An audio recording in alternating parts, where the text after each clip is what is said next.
Praise the Lord.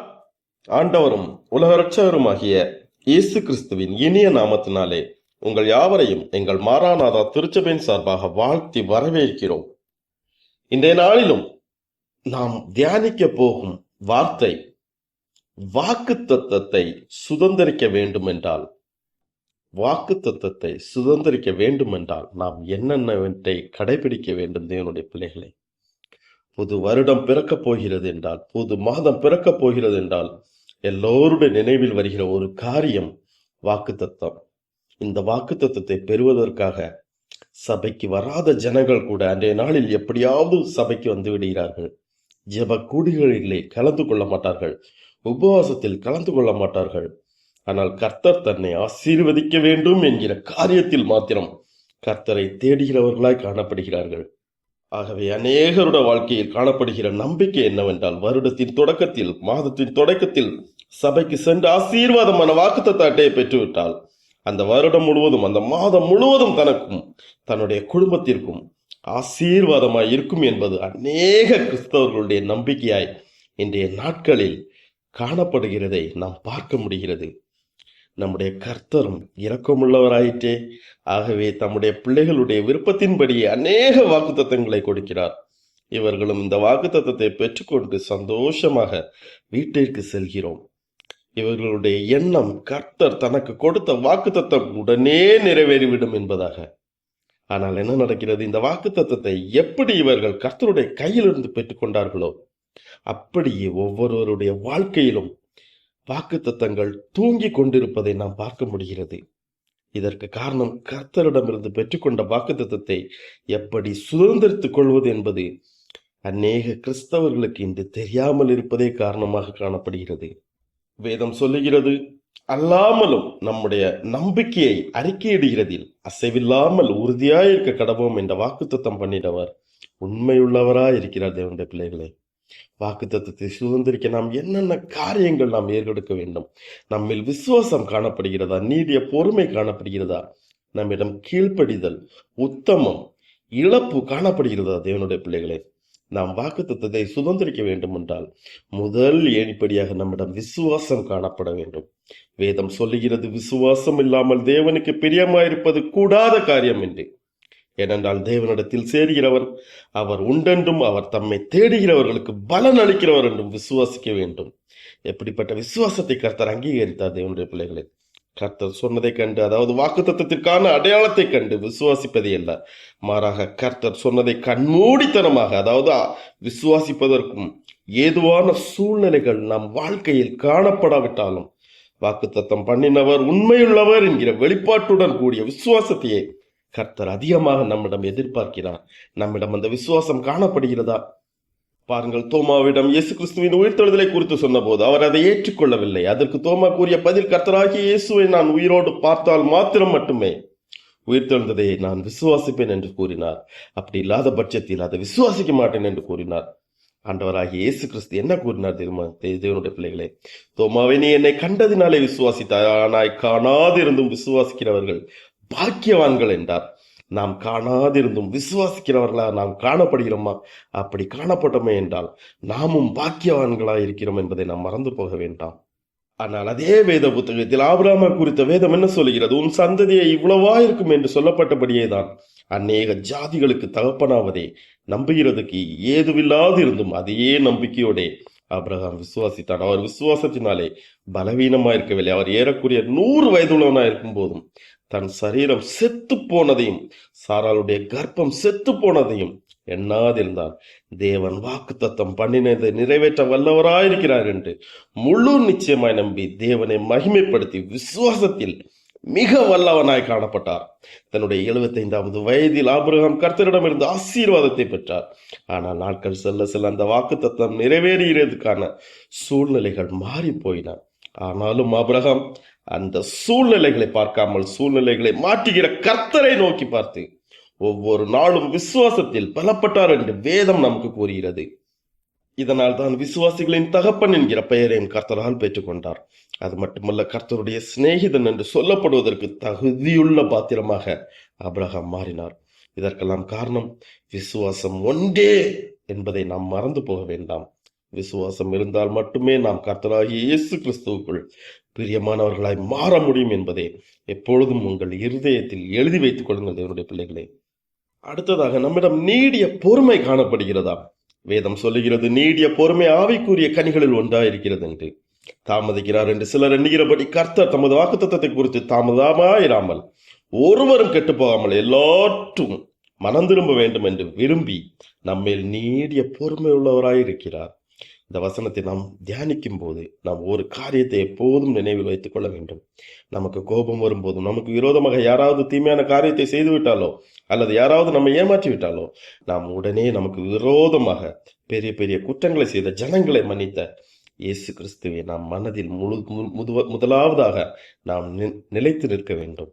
ஏனென்றால் நாம் எந்த விதமான பாவங்களை கர்த்தருக்கு விரோதமாக நாம் செய்திருக்கிறோம் மற்றும் இன்னும் செய்து கொண்டுதான் காணப்படுகிறோம்.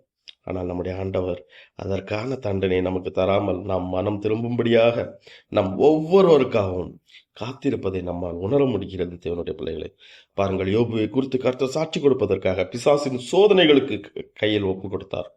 ஒரு மனுஷனுக்கு நேரிடக்கூடாத காரியங்கள் எல்லாவற்றையும் பிசாசானவன் யோபுவின் வாழ்க்கையில் கொண்டு வந்தான். ஆனால் யோபு இவைகளை எல்லாவற்றினாலும் அவர் கர்த்தரை குறித்து குறை சொல்லவே இல்லை என்று வேதம் தெள்ள தெளிவாக கூறுகிறது. அது மாத்திரமல்லாமல் அவர் நீடிய பொறுமையுடன் தனக்கு நேரிட்ட எல்லா துன்பங்களையும் அவர் சகித்துக் கொண்டார் என்று வேதம் சொல்லுகிறது. இந்த நீடிய பொறுமைக்கு யோபுக்கு கிடைத்த பரிசு தெரியுமா தேவனுடைய பிள்ளைகளை? கர்த்தர் யோபின் முன்னிலைமையை பார்க்கலாம் அவன் பின்னிலைமையை ஆசீர்வாதமாக மாற்றினார். எனக்கு பிரியமான தேவ ஜனங்களே, அநேக நேரத்தில் நாம் பாவம் செய்வதற்கு காரணம் நம்மிடத்தில் ஆவியின் கனிகளில் உண்டான இந்த நீடிய பொறுமை நம்மிடத்தில் இல்லாமல் இருப்பதே. இதனால் தான் இன்று அநேகர் அதிக நன்மைகளை கர்த்தரிடத்தில் நாம் பெற முடியாமல் தவித்து வாழ்ந்து கொண்டிருக்கிறோம். வேதம் சொல்கிறது, இதோ நீடிய பொறுமையா இருக்கிறவர்களை பாக்கியவான்களா என்கிறோமே. நீங்களும் நீடிய பொறுமைகளா இருந்து உங்கள் இருதயங்களை ஸ்திரப்படுத்துங்கள். கர்த்தரின் வருகை மிகவும் சமீபமா இருக்கிறது தேவனுடைய பிள்ளைகளை. அடுத்ததாக நம்மிடம் கீழ்ப்படிதல் காணப்படுகிறதா? வேதம் சொல்லுகிறது, பிள்ளைகளை உங்கள் பெற்றோருக்கு கர்த்தருக்குள் கீழ்ப்படியுங்கள், இது நியாயம் என்று. கீழ்ப்படிதல் இல்லாதவர்கள் நிச்சயமாக ஆவிக்குரிய வாழ்க்கையில் வளர முடியாது. தேவனுடைய பிள்ளைகளே, கர்த்தருடைய வாக்கு தத்தங்களுக்கு சொந்தக்காரர்களாகவும் நாம் மாற முடியாது என்பதை நாம் மறந்து போக வேண்டாம். இன்றைக்கு அநேக ஊழியங்களும் குடும்ப வாழ்க்கைகளும் ஆவிக்குரிய வாழ்க்கையும் முறிந்து போவதற்கு காரணம் கீழ்ப்படிதல் என்கிற குணநலம் நம்மிடம் இல்லாமல் போவதே காரணம். ஆபிரகாமின் விசுவாசம் வெற்றி பெறுவதற்கு மிகவும் முக்கியமான காரணம் அவரிடத்தில் காணப்பட்ட கீழ்ப்படிதலே ஆகும். எப்படி என்றால், கர்த்தர் ஆபிரகாமை எல்லாவற்றையும் விட்டுவிட்டு தம்மை பின்பற்றி வர சொன்னபோது அவர் யாருடனும் ஆலோசனை செய்யவில்லை மற்றும் சாதகமான சூழ்நிலைகளுக்காகவும் அவர் காத்திருக்கவும் இல்லை. அவர் உடனே எல்லாவற்றையும் விட்டுவிட்டு கர்த்தருக்கு கீழ்ப்படிந்தார் என்று ஆதியாகமம் வாசிக்கும் போது நம்மால் புரிந்து கொள்ள முடிகிறது. இதனால் கர்த்தரிடத்தில் தனக்கு மற்றும் தன்னுடைய சந்ததிகளுக்கும் ஆசீர்வாதத்தை இலவசமாக பெற்றுக்கொண்டார். மாறாக சவுலின் வாழ்க்கையை எடுத்துக்கொள்வோம் என்றால், இவருடைய வாழ்க்கையில் கர்த்தருக்கு கீழ்ப்படிதல் என்கிற குணநலன் இல்லாமலே காணப்பட்டது.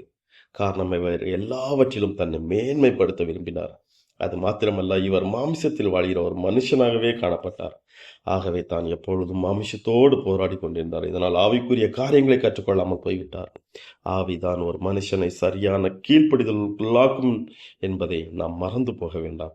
ஏனென்றால் மாமிசம் எப்போதும் கர்த்தருக்கு விரோதமாய் போராடி கொண்டிருக்குமே தவிர அது ஆவியின் காரியங்களுக்கு ஒருபோதும் சம்மதம் தெரிவிக்காது என்பதை நாம் மறந்து போக வேண்டாம்.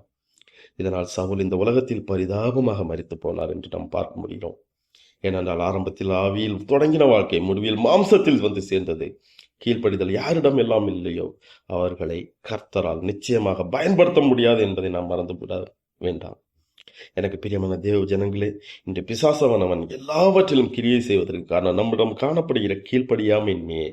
கர்த்தர் சொல்லியிருக்கிறார், நமக்கு அதிகாரியாக நியமிக்கப்பட்டவர்கள் துன்மார்க்கராக இருந்தாலும் அவர்களுக்கு கீழ்ப்பட்டு நடக்க வேண்டும். அப்படி செய்யும் போது மாத்திரமே கர்த்தர் நமக்கு நியாயம் செய்வார் என்று வேதம் சொல்லுகிறது. ஆகையால் தேவனுக்கு கீழ்ப்படிந்திருங்கள், பிசாசுக்கு எதிர்த்து நில்லுங்கள், அப்பொழுது அவன் உங்களை விட்டு ஓடி போவான் என்று வேதவசனம் கூறுகிறது. நம்மிடம் உத்தமம் காணப்படுகிறது. தேவனுடைய பிள்ளைகளே, உத்தமமாய் நடக்கிறவர்களுக்கு கர்த்தர் நன்மை வழங்காதிரார் என்று சங்கீதக்காரர் தாவீது ராஜா கூறுகிறார்.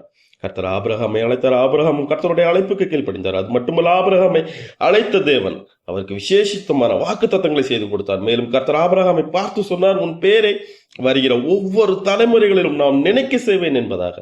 அடுத்தடுத்த நாட்கள் செல்ல அதாவது வாக்கு தத்தம் கைகூடி வருவதற்கான சூழ்நிலைகள் உருவான போது திடீரென கர்த்தர் ஆபிரகாமிற்கு புதிதாக ஒரு கட்டளை கொடுத்தார். ஆபிரகாம் 99 வயதான போது கர்த்தர் ஆபிரகாமுக்கு தரிசனமாகி, நீ எனக்கு முன்பாக நடந்து கொண்டு உத்தமனாயிரு, நான் உனக்கும் எனக்கும் நடுவாக என் உடன்படிக்கையை ஏற்படுத்தி உன்னை நான் மிகவும் திரளாக பெருக பண்ணுவேன் என்றார். ஆக ஆபிரகாம் தன்னுடைய வாக்குத்தத்தத்தை சுதந்திரத்துக் கொள்வதற்காக தனக்கு பலனில்லாத சூழ்நிலைகளிலும், அதாவது சாக வேண்டிய கடைசி கட்டத்தில் இருந்த போதும், அவர் கர்த்தருக்கு முன்பாக உத்தமனாய் நடந்து வேதத்தில் உள்ள எல்லா வாக்குத்தத்தங்களுக்கும் தன்னை முன்னோடியாக மாற்றினார் என்று நாம் பார்க்கிறோம். ஆகவே நாமும் இப்படிப்பட்ட மகத்தான வாக்குத்தத்தங்களை நம்மை தகுதிப்படுத்திக் கொள்ள வேண்டும் என்றால், முதலாவது நம்முடைய பிதாவாகிய ஆபிரகாமிடம் காணப்பட்ட உத்தமம் நம்மிடம் காணப்பட வேண்டும். அப்படி இல்லாத பட்சத்தில் நாம் ஆபிரகாமின் உடன்படிக்கைக்கோ அல்லது அவருடைய வாக்குத்தத்தத்திற்கோ நாம் ஒருபோதும் சொந்தம் கொண்டாட முடியாது என்பதை நாம் மறந்து போக வேண்டாம். வேதம் சொல்லுகிறது, அவனுடைய எஜமானவனை நோக்கி, நல்லது உத்தமம் உண்மையுமான ஊழியக்காரனே, கொஞ்சத்திலே நீ உண்மையாயிருந்த அநேகத்தின் மேல் உன்னை நான் அதிகாரியாக வைப்பேன், உன் எஜமானுடைய சந்தோஷத்திற்குள் பிரவேசி என்றார். இயேசு கிறிஸ்து நம்மை பார்த்து இவ்வாறாக சொல்ல வேண்டுமென்றால், நாம் முதலாவதாக கர்த்தரிடத்தில் உத்தமமாய் இருக்க கற்றுக்கொள்வோம். அதன் பிறகே நாம் அவருடைய ஊழியத்திற்கு வேலைக்காரர்களாய் நாம் மாற முடியும். அதாவது பரலோக ராஜ்யத்தின் தூதர்களாக நாம் நியமிக்கப்படுவோம் என்பதில் எந்த ஒரு சந்தேகமும் இல்லை. அடுத்ததாக நம்மிடம் இழப்பு காணப்படுகிறதா தேவனுடைய பிள்ளைகளை? வேதம் சொல்லுகிறது, என் நாமத்தையும் நிமித்தம் வீட்டையாவது சகோதரரையாவது சகோதரிகளையாவது தகப்பனையாவது தாயையாவது மனைவியாவது பிள்ளைகளையாவது நிலங்களையாவது விட்டவன் எவனோ அவன் 100 அடைந்து நித்திய ஜீவனையும் சுதந்திரித்துக் கொள்வான் என்று கூறுகிறது. எனக்கு பிரியமான தேவ ஜனங்களே, அதாவது பரலோக ராஜ்யத்தின் வாக்குத்தத்தங்களுக்கு நாம் சொந்தக்காரராக மாற வேண்டும் என்றால், முதலாவது நம்மிடத்தில் காணப்படுகிற உலகத்தின் காரியங்களை நாம் இழக்க முன்வர வேண்டும். உலகத்தை தன்னோடு வைத்திருக்கிறவர்களுக்கு தேவனுடைய மகத்துவத்தை ஒருபோதும் தரிசிக்கும் பாக்கியம் கிடைக்காது என்பதை நாம் மறந்து போக வேண்டாம். பாருங்கள், நியாயப்பிரமாணத்தை தூக்கி கொண்டு நடந்த பவுலின் வாழ்க்கையில் நடந்த காரியங்களை நாம் வாசிக்கும் போது நமக்கு ஒரு காரியம் நன்றாக தெரிய வரும். அவர் அந்த நியாயப்பிரமாணத்தை நிறைவேற்றுவதன் மூலம் தன்னுடைய சகோதரர்களாகிய இஸ்ரவேல் ஜனங்களை திருப்திப்படுத்த முடிந்ததை தவிர, கர்த்தரை அவரால் ஒருபோதும் நியாயப்பிரமாணத்தின் ஹீரோவாக இருந்து அவரை திருப்திப்படுத்த முடியவில்லை. உலகம் அவரை மேன்மைப்படுத்தியதை தவிர, கர்த்தருக்கு முன்பாக ஒரு பாவியான நிர்வாணமான மனுஷனாகவே அவர் காணப்பட்டார். எப்பொழுதும் கர்த்தராகிய இயேசுவால் சந்திக்கப்பட்டாரோ அந்த நாளிலே அவருடைய ஆவிக்குரிய கண்கள் திறந்தது. அப்போதுதான் அவருக்கு ஒரு காரியம் புரிந்தது. பரலோகத்திலிருந்து எதையாவது பெற்றுக்கொள்ள வேண்டுமானாலும் தன்னிடத்தில் காணப்படுகிற உலகத்தின் பொருட்களை முதலாவது கர்த்தரிடம் நாம் ஒப்பிடத்தை விட வேண்டும். ஆகவே தான் அப்பவுல் அவ்வாறாக எழுதுகிறார், பூமியில் உள்ளவைகள் அல்ல மேலானவைகளே நாடுங்கள், ஆகிலும் எனக்கு லாபமாயிருந்த எவைகளோ அவைகளை கிறிஸ்துவுக்காக நஷ்டம் என்று எண்ணுகிறேன். அது மாத்திரமல்ல, என் கர்த்தராகிய இயேசு கிறிஸ்துவை அறிகிற அறிவின் மேன்மைக்காக எல்லாவற்றையும் நஷ்டம் என்று எண்ணிக்கொண்டிருக்கிறேன் என்று, மேலும் அவருக்காக எல்லாவற்றையும் நஷ்டம் என்று விட்டேன் என்று குப்பையுமாக எண்ணுகிறார். அடுத்தது யோவான் எழுதும் போது, உலகத்தில்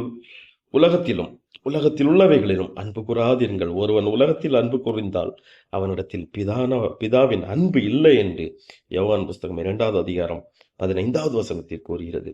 ஆகவே பிதாவின் அன்பிற்கு நாம் சொந்தக்காரர்களாக மாற வேண்டும் என்றால், முதலாவதாக அவருக்கும் நமக்கும் இடையில் பிரிவினையாக நின்று கொண்டிருக்கிற எல்லா பாவங்களையும் இழக்க நாம் முன்வர வேண்டும் தேவனுடைய பிள்ளைகளே. அப்பொழுது மாத்திரமே நாம் வேதத்தில் சொல்லப்பட்ட வாக்குத்தத்தத்திற்கு சொந்தக்காரர்களாக மாற முடியும் என்பதை நாம் நினைவில் வைத்துக் கொள்வோம். வாக்குத்தத்தத்தை நிறைவேற்றவும் வாக்குத்தத்தங்களை கொடுக்கவும் கர்த்தராகிய இயேசு கிறிஸ்து எவ்வளவு உண்மை உள்ளவராக இருக்கிறாரோ, நாமும் அந்த வாக்குத்தத்தத்தை சுதந்திரித்துக் கொள்ள அவருக்கு நாம் உண்மை உள்ளவர்களாய் வாழுவோம். கர்த்தர் தாமே இந்த வார்த்தைகளை கொண்டு உங்களை ஆசீர்வதிப்பாராக. ஆமேன், ஆமேன்.